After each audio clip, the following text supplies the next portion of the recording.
If you were a Christian doctor faced with life and death decisions, perhaps every day, what would you do? In your church where you attend, what is the thinking of the mainstream people on abortion? The official church position is the recognition of the incredible value of life, but also recognition of the right of individuals to choose, recognising that choice is actually a God-given right to all human beings, and I think that's very important. I think that the majority of Christians would be probably thinking much like most of the members of my church, that is, let's explore other ways of, first of all, avoiding pregnancy that in a situation that is not wanted, other options besides abortion like adoption and or just plain keeping the child. But it is a very, very difficult one, and nothing can bring up emotions very powerfully and strongly than people who see things differently in this area.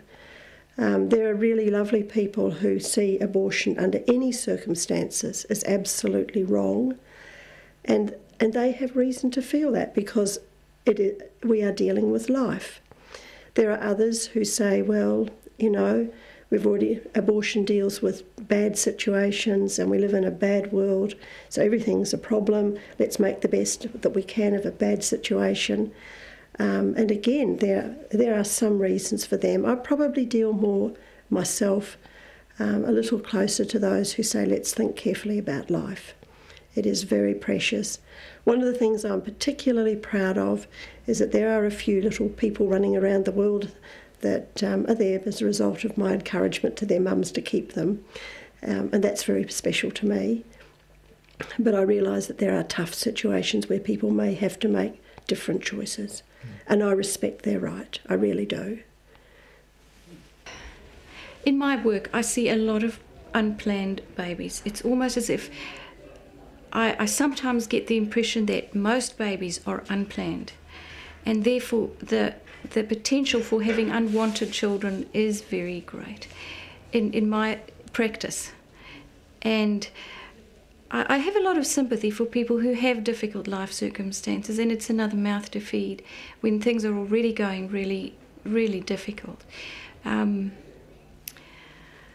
So that also, I suppose, colours my view a bit of how difficult people's life circumstances really, really are, and how it's so difficult to judge about people making decisions about that is going to affect their whole future. So I personally, as a Christian mum, find it a very difficult subject, very emotive subject. And I suppose I think about a helpless little baby that has no choice in the matter, and I think that I would find it very difficult to not be pro-life. But I don't think I can make that decision for anyone else. So I think people should not feel pressured either way. They should be allowed to make their own decisions. So I'm there to support people medically, really, and really just support them in the choice that they make, and give them choices and options and as much information as they need to make the right decision for them. It's very difficult to know what you want to do when you're young and you're pregnant too. It is very difficult because there are all these probably voices from family and friends, and to have your GP as being one more of those voices is just very difficult.